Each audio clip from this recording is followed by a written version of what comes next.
ആ നിങ്ങളിങ്ങനെ ആടിപ്പാടി ഇറങ്ങോ. ഞാൻ ഡൽഹിക്ക് പോവാ. അതേ കത്ത് വന്നിരിക്കുന്നു. ഞങ്ങളും വരുന്നടാ. ഞങ്ങളെന്ന് പറഞ്ഞാൽ ഞാനും സന്ധ്യ വരുന്നു. അന്ന് വേഗം വാ.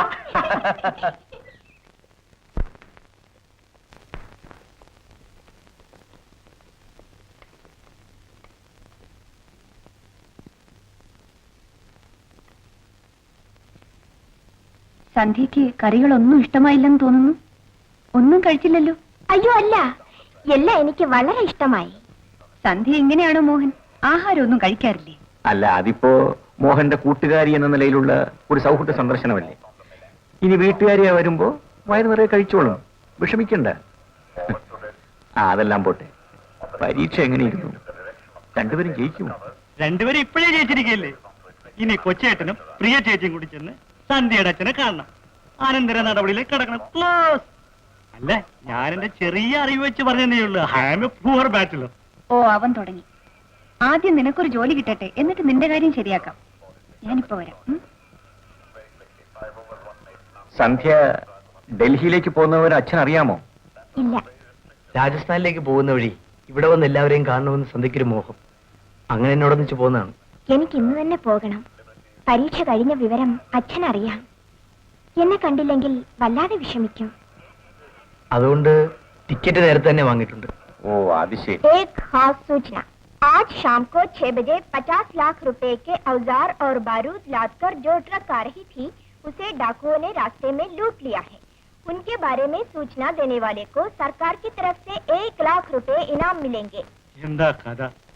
സർക്കാരിന്റെ സ്ഥിതി ഇതാണെങ്കിൽ പിന്നെ പ്രജകളുടെ സ്ഥിതി എന്തായിരിക്കും? എന്തു പറ്റി? ഇനി പറ്റാനൊന്നുമില്ല. ടിവിയിൽ ഇപ്പോൾ ഒരു അനൗൺസ്മെന്റ് ഉണ്ടായിരുന്നു. ഒരു പ്രത്യേക വാനിൽ ഡൽഹിയിലേക്ക് വന്നുകൊണ്ടിരുന്ന ഏകദേശം 50 ലക്ഷം രൂപ വില വരുന്ന തോക്കുകളും വെടിക്കോപ്പുകളും ഡൽഹിയുടെ പരിസരത്ത് വെച്ച് ആരോ കൊള്ളയടിച്ചിരിക്കുന്നു. കൊള്ളയടിച്ചവരെ അറസ്റ്റ് ചെയ്യാൻ സഹായിക്കുന്നവർക്ക് 1 ലക്ഷം രൂപ സമ്മാനവും പ്രഖ്യാപിച്ചിട്ടുണ്ട്. അന്നേരം അറസ്റ്റ് ചെയ്തില്ല, ഇനി സഹായിച്ച് അറസ്റ്റ് ചെയ്യാൻ പോവുകയാണ്. ഉയർന്ന പേടിയുള്ള ആരെങ്കിലും സഹായിക്കാൻ പോകും. കൊള്ളക്കാരായിരിക്കും. ഇതൊക്കെ കേട്ടിട്ട് എനിക്ക് പേടി തോന്നുന്നു. ഞാൻ ഇതിനു മുൻപ് ഡൽഹി വഴി രാജസ്ഥാനിലേക്ക് പോയിട്ടുമില്ല. ശരി, ഒരു കാര്യം ചെയ്യും. മോഹൻ കൂടി സന്ധ്യയോടൊന്നിച്ച് പൊയ്ക്കുള്ളൂ. രാജസ്ഥാനിൽ ചെന്ന് സന്ധ്യ വീട്ടിലാക്കിയിട്ട് മോഹൻ തിരിച്ചു വന്നോളൂ.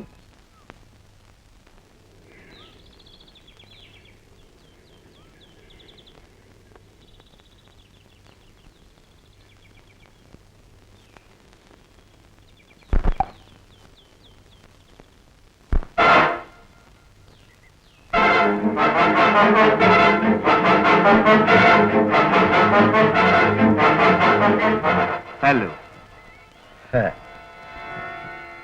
Congratulations, Mr. Panikar. Thank you, Mr. Pasha. Thank you. How are you, Mr. Pasha? Fine. കണ്ടിട്ട് വളരെ നാളുകളായി. ഇപ്പോഴിങ്ങോട്ട് വന്നത് ഈ കളിയിൽ അഭിനന്ദിക്കാനല്ല, മറ്റേ കളിയിൽ അഭിനന്ദിക്കാനാണ്. മറ്റേ കളിയും ടെലിവിഷനും റേഡിയോവും ഒക്കെ അറ്റൻഡ് ചെയ്തിട്ടാണ് ഞാൻ വരുന്നത്. ചത്തത് കീചകനെങ്കിൽ കൊന്നത് ഭീമൻ തന്നെ, സംശയമൊന്നുമില്ല. ഇത്ര സാഹസികമായൊരു കൃത്യം ഇത്രയേറെ വിജയകരമായി നിർവഹിക്കാൻ മിസ്റ്റർ പണിക്കർക്കൊട്ടേ കഴിയും. You are correct. താങ്കൾ കൊള്ളയടിച്ച ആയുധങ്ങൾ വിലയ്ക്ക് വാങ്ങാൻ ഞാൻ തയ്യാറാണ്. താല്പര്യമുണ്ടെങ്കിൽ മറ്റു കാര്യങ്ങളിലേക്ക് കടക്കാം. All right. Come on. Bye. तुम इधर खड़े रहो. जी सर. നമ്മൾ തമ്മിൽ ബിസിനസിന്റെ കാര്യത്തിൽ ഒരു മുഖവരിയുടെ ആവശ്യമുണ്ടോ? ഇതിനു മുമ്പും അങ്ങനെ വേണ്ടി വന്നിട്ടില്ലല്ലോ. Take your seat. Thank you. സർക്കാരിന്റെ കണക്കനുസരിച്ച് 50 ലക്ഷം രൂപയുടെ ആയുധങ്ങളുണ്ട്. ആ തുകയ്ക്ക് തന്നെ നിങ്ങൾക്ക് തന്നേക്കാം. അഗ്രീഡ്? അഗ്രീഡ്. എങ്കിൽ 25 ലക്ഷം രൂപ ഇവിടെ തരണം. ബാക്കി 25 ലക്ഷം രൂപ സ്വിസ് ബാങ്കിൽ എന്റെ അക്കൗണ്ടിൽ നിങ്ങൾ ക്രെഡിറ്റ് ചെയ്യണം. അതും സമ്മതിക്കുന്നു. സ്വിസ് ബാങ്കിലെ എന്റെ അക്കൗണ്ട് നമ്പർ ഞാൻ തരാം. ഇനി മറ്റൊരു കാര്യം, ആയുധങ്ങൾ ഇവിടെ തരാനേ പറ്റൂ. അത് കൊണ്ടുപോകുന്ന റിസ്ക് നിങ്ങൾ തന്നെ ഏൽക്കണം. അത് ഞാൻ ഏൽക്കുന്നു. അതിനുള്ള മാർഗവും കണ്ടുവച്ചിട്ടാണ് ഞാൻ ഇങ്ങോട്ട് പോകുന്നത് തന്നെ. മോനെ ബൈജു, ഡാഡി, ഇതാടാ മോനെ മുഹമ്മദ് അലി ബനിയൻ. മതിയോ? ഹായ്, നല്ല ഡാഡി. നല്ല ഡാഡി. ഇതിനു വേണ്ടി ഞാൻ എവിടെയെല്ലാം അലഞ്ഞെന്നറിയാമോ? ഈ പന്നാസ് പനീന് വേണ്ടിയോ? സമ്മതിച്ചു, നല്ലത് 100 എണ്ണം വാങ്ങാം, പക്ഷെ പഴമുള്ളത് കിട്ടണ്ടേ? Daddy! ഹേയ്, ഹേയ്, ഓ, ഹേയ്. മതി. ഏയ്, റഹ്മാൻ. എന്താ അവിടെ നിൽക്കുന്നത്? ഇങ്ങോട്ടിരിക്കേ. അങ്ങോട്ട് അടുത്തിരിക്കോ. ഇതുവരെ ഒന്നിച്ചു വന്നിട്ട് ഇവിടെ ഒരു അകൽച്ചയോ? ഇവിടെ നീങ്ങിയിരിക്കും മോളെ.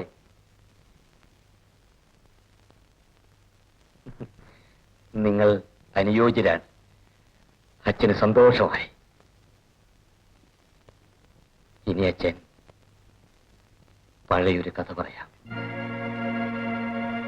ഒരു യുവാവ്, ഒരു യുവതി, അവർ പരസ്പരം സ്നേഹിച്ചു, വിവാഹം ചെയ്യാനും തീരുമാനിച്ചു. പക്ഷേ രണ്ടുപേരുടെയും വീട്ടുകാർ എതിരായിരുന്നു. പണ്ടേ ശത്രുതയുള്ള കുടുംബങ്ങൾ. അവസാനം പെണ്ണും ചെറുക്കനും അവരുടെ വീടുകളിൽ നിന്നും എടുക്കാവുന്നത്ര പൊന്നും പണവുമായി സ്ഥലം വിട്ടു. എവിടെയെങ്കിലും ഒരു താവളം ഉറപ്പിക്കാൻ വേണ്ടി ഇന്ത്യ ഒരുപോലെ അവർ സഞ്ചരിച്ചു. ഒടുവിൽ യുവതി ഗർഭിണിയായി ആശുപത്രിയിൽ വെച്ച് പ്രസവിച്ചു. സ്വന്തം ജീവൻ കുഞ്ഞിന് കൊടുത്തിട്ട് അമ്മ സ്വർഗത്തിലേക്ക് പോയി. യുവാവ് ആ കുഞ്ഞിനെയും വളർത്തിക്കൊണ്ട് ഇവിടെ തന്നെ കൂടി. അന്നത്തെ ആ നിർഭാഗ്യവാനായ യുവാവാണ് ഇന്നത്തെ ഈ ഞാൻ. അന്നത്തെ കുഞ്ഞാണ് സന്ധ്യ. ഇവിടെ ഈ രാജസ്ഥാനിൽ വെച്ചാണ് ഇവളുടെ അമ്മ മരിച്ചത്. ഇപ്പോൾ ഈ കഥ എന്തിനു പറഞ്ഞു എന്നായിരിക്കും. സ്നേഹബന്ധങ്ങളുടെ മുമ്പിൽ പ്രതിബന്ധങ്ങളുടെ പ്രശ്നമേയല്ല. ഈ ബന്ധത്തിന് ഞാൻ എതിരുമല്ല. ഒരു സംശയം ചോദിച്ചോട്ടെ, അങ്ങേ വീട്ടിലേക്ക് കൊണ്ടുപോകാൻ വീട്ടുകാർ ശ്രമിച്ചില്ലേ? എത്രയോ പ്രാവശ്യം. പക്ഷേ ഞാൻ വഴങ്ങിയില്ല. എന്റെ പ്രിയപ്പെട്ടവളുടെ ആത്മാവ് ഈ അന്തരീക്ഷത്തിൽ നിറഞ്ഞു നിൽക്കുന്നുവെന്നാണ് എന്റെ വിശ്വാസം. ഇനി മരണത്തിന് മാത്രമേ എന്നെ ഇവിടെ നിന്ന് വേർപ്പെടുത്താൻ കഴിയൂ. ഇല്ലെങ്കിൽ പാഷയുടെ ആദ്യത്തെ ആക്രമണത്തിന് തന്നെ ഞാൻ സ്ഥലമിടേണ്ടതല്ലേ? പാഷയോ? അതാര്? ഈ രാജസ്ഥാൻ മരുഭൂമിയിലെ കൊള്ളക്കാരെ പറ്റി കേട്ടിട്ടില്ലേ? അവരുടെ നേതാവാണ് പാഷ. പേര് കേട്ട് തെറ്റിദ്ധരിക്കണ്ട, ആൾ മലയാളിയാണ്. അയാൾ അങ്ങയെ ആക്രമിച്ചതിന്? കൊള്ളക്കാർ എന്തിനാ ആക്രമിക്കുന്നത്? പണത്തിന് വേണ്ടി. ഞാൻ ഇവിടെ തന്നെ താമസിക്കാൻ തീരുമാനിച്ചപ്പോൾ ഒരു വ്യവസായം തുടങ്ങി. അതങ്ങനെ നല്ല നിലയിലെത്തിയപ്പോൾ പാഷ ആക്രമിക്കാനും ആരംഭിച്ചു. ഒരിക്കലല്ല, പല പ്രാവശ്യം. ജീവനൊഴിച്ച് മറ്റെല്ലാം നഷ്ടപ്പെട്ടു. എന്നിട്ടും ഞാൻ പിടിച്ചു നിന്നു. അവസാനം ഇവിടുത്തെ ഗ്രാമീണരെ സംഘടിപ്പിച്ചുകൊണ്ട് തിരിഞ്ഞെതിർക്കാൻ തുടങ്ങിയപ്പോൾ പാഷ തോറ്റോടി. പിന്നെ ഇങ്ങോട്ട് വരാതെയുമായി. പക്ഷേ പാഷയെ അന്വേഷിച്ച് മറ്റൊരാളോട് എത്തിയിട്ടുണ്ട്. One mister Jagdish. പാഷയെ എങ്ങനെയെങ്കിലും കണ്ടുപിടിച്ച് കൊല്ലുക, അതാണ് അയാളുടെ ജീവിതത്തിലെ ഏക ലക്ഷ്യം. ഇപ്പോൾ ഇവിടെ എന്റെ ശമ്പളക്കാരനായി ജോലി ചെയ്യുകയാണ്. ആ മനുഷ്യൻ ഇപ്പോൾ ഇവിടെ ഉണ്ടോ? ഇപ്പോൾ ഇവിടെ ഇല്ല, ബിസിനസിന് പോയിരിക്കുകയാണ്.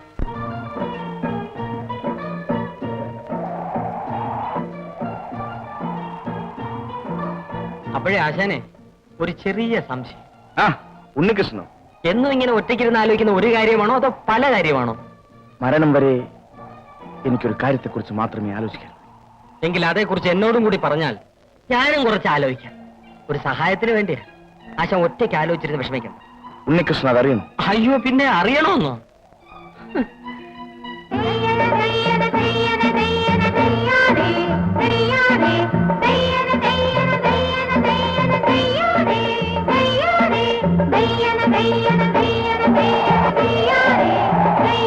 വേണ്ട, അതറിയണ്ട. കണ്ടോ, ആശ തരുകയും ചെയ്തു, പറയുന്നുമില്ല. വരൂ.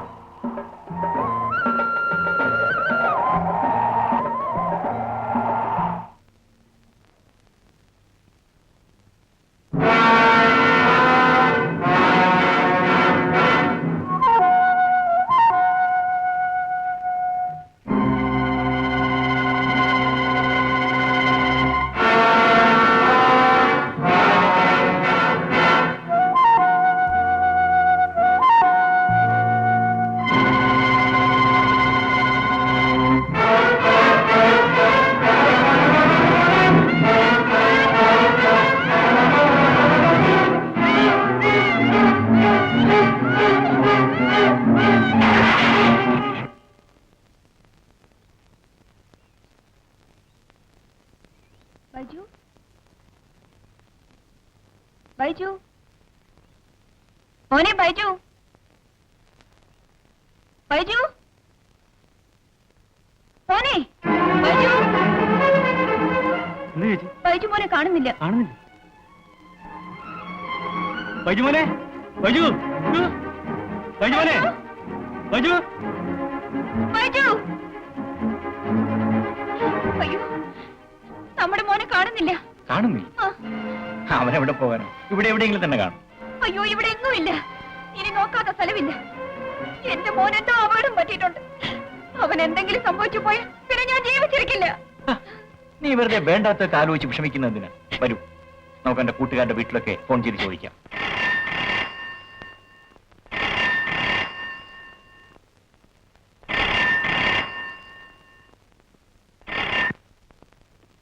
Hello, yes, Rajasekharan here. അതെ അതെ, ബൈജു എന്റെ മകൻ തന്നെയാണ്. ഓടി ഡൽഹിയിലും. അവനെങ്ങനെ അവിടെ എത്തി? അവൻ എങ്ങനെ നിങ്ങളുടെ കയ്യിൽ കിട്ടി? നിങ്ങൾ ആരാ സംസാരിക്കുന്നത്? ഇല്ല ഇല്ല, പോലീസിനെ അവരെ അറിയിച്ചിട്ടില്ല. ഇല്ല, പോലീസിനെ അവരെ അറിയിക്കില്ല. ശരി ശരി, ഞാൻ ഉടനെ എത്തിയേക്കാം. ഹലോ, ഓൾഡ് ഡൽഹിയിൽ എവിടെയാ വരേണ്ടത്? ശരി ശരി, ഞാനത് പുറപ്പെട്ടു കഴിഞ്ഞു. നിങ്ങൾ ആരാ സംസാരിക്കുന്നത്? Hello hello,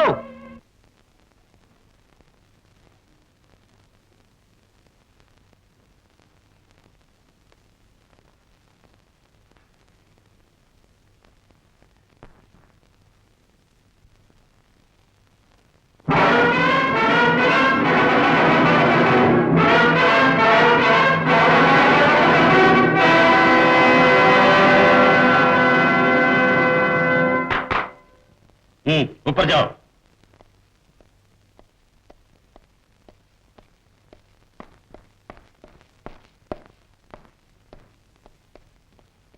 daddy Baiju daddy മോനെ, डैडी ബൈജു.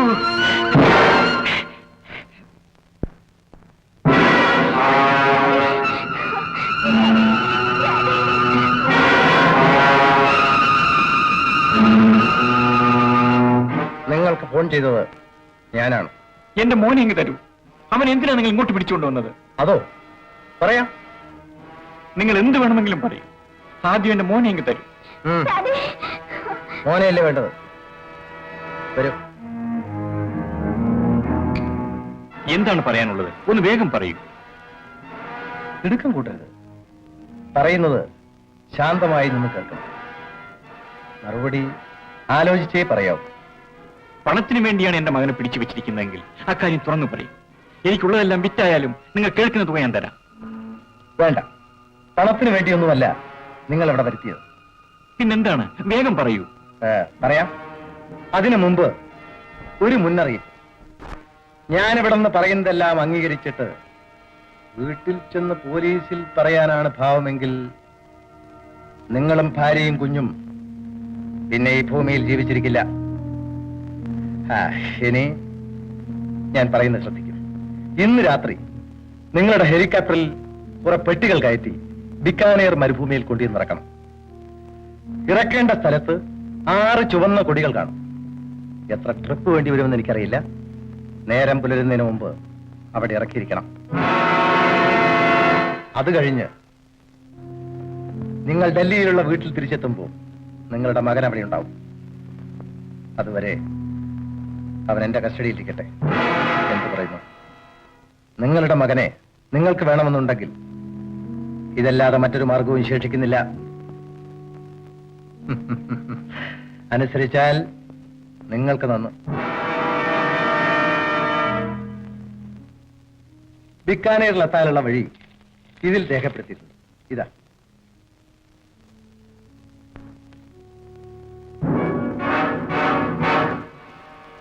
ചെറിയൊരു കാര്യമാണ്, ചെയ്തുകൂടെ? നിങ്ങളുടെ മകന് വേണ്ടി. ബുദ്ധിമുട്ടണമെന്നില്ല. 2 മണിക്കൂർ സമയം തരാം. വീട്ടിൽ ചെന്ന് നല്ലപോലെ ആലോചിച്ച് തീരുമാനിച്ചാൽ മതി. പോയിക്കോളൂ.